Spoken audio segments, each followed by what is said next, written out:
All right, let's jump right into this explainer. Today we're stripping away all those polished Hollywood myths of World War II and diving into a reality that is visceral, claustrophobic, and was completely hidden from the public. You know, when we think of wartime history, we usually picture these sweeping battlefield maps, or strategic masterstrokes, or just the roaring engines of these untouchable war machines, right? Well, today we're looking at the dark, unspeakable aftermath of those battles. We're focusing on a reality so gruesome and so psychologically devastating that military institutions actively hid it away. I want you to imagine something for a second. Picture stepping into a scorched metal box shrouded in this low, early morning fog.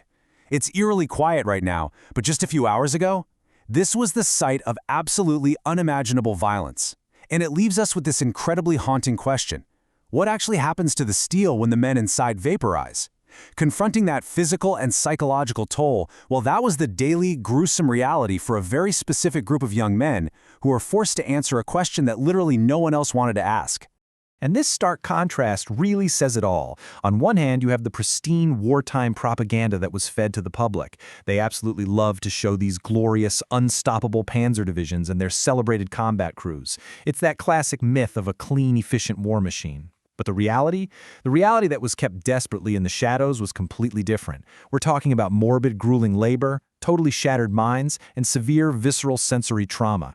So to really grasp this, we need to understand exactly who bore this burden. They were called the Instandsetzungstruppen. These were German field maintenance and armored recovery detachments.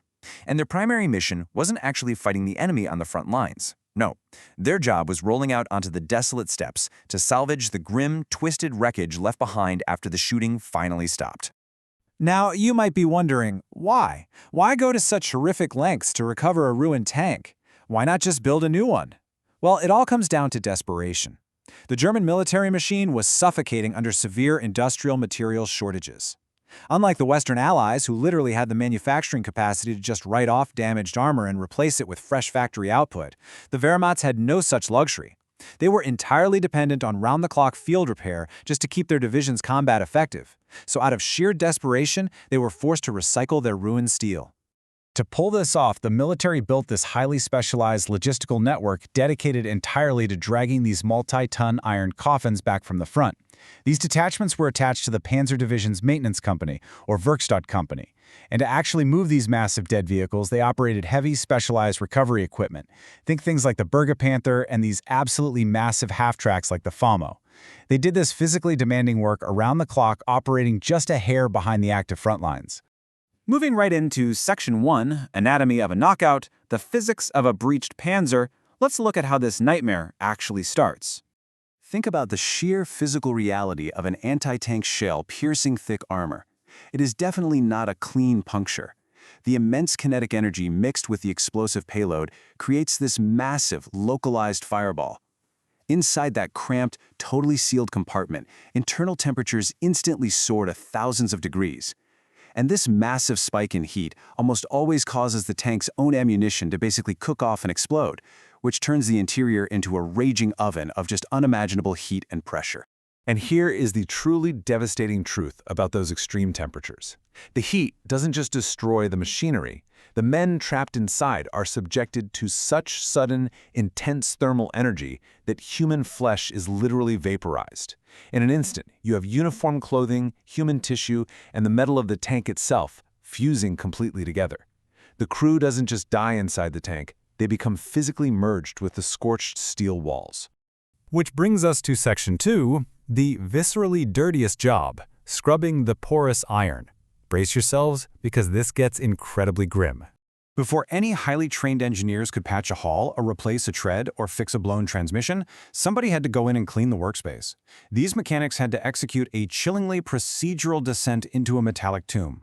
First, they'd breach the cramped charred steel turret. Then, and this is truly the stuff of nightmares, they had to manually extract the fused and liquefied human remains.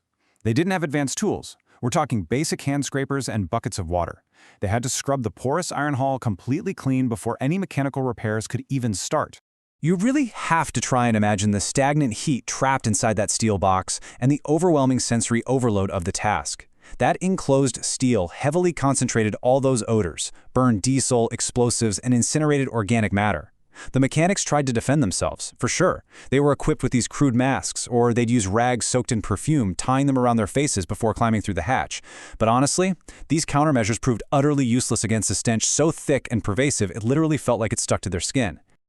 Just listen to this devastating veteran testimony, which really grounds the horror of what we're discussing. Quote, "The stench of burned diesel mixed with incinerated flesh seeped deep into the porous iron. It never truly washed out, and neither did the memories." End quote. This hits the nail on the head as to why this specific task destroyed these men from within. The smell permeated the microscopic pores of the iron just as deeply as the trauma scarred their developing minds. You can scrub your hands all day, but you cannot wash away that kind of sensory imprint. Let's turn to Section 3, Graves on Steel Tracks, the haunting of replacement crews, to see what happened next. So the key takeaway here is this horrific cycle of trauma. The mechanics did their terrible job, the engineers fixed the engines and patched the steel, and then the vehicles were declared combat-ready once more. The ultimate horror?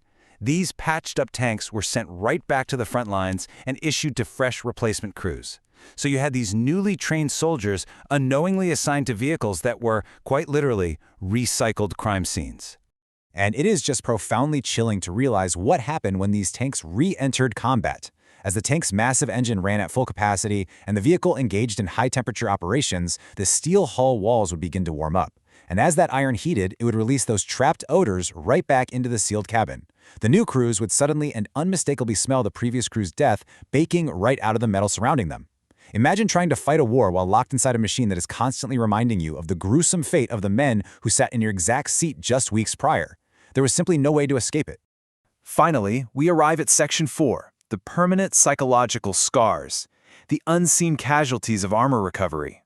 You know, these recovery crews weren't unfeeling machines. They were incredibly young men. They were forced to visually and physically process the absolute worst extremes of concentrated death. They were subjected to severe, repetitive sensory trauma, literally scraping out the remains of their own comrades. In a military era that was entirely devoid of psychological care or institutional mental health support. Zero. There was no one to talk to, no debriefing sessions, just the next burning tank waiting to be scraped out. And the military establishment knew exactly how damaging this reality was, which is exactly why they engaged in strict institutional avoidance. The High Command actively hid these recovery units in the shadows, kept them strictly out of public sight. Why?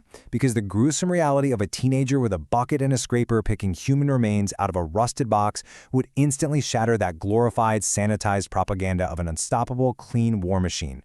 The whole myth relied on their absolute silence. Ultimately, the machinery was salvaged, the tanks were patched up, and they fought again. But as we wrap up this explainer, it leaves us with one haunting final question.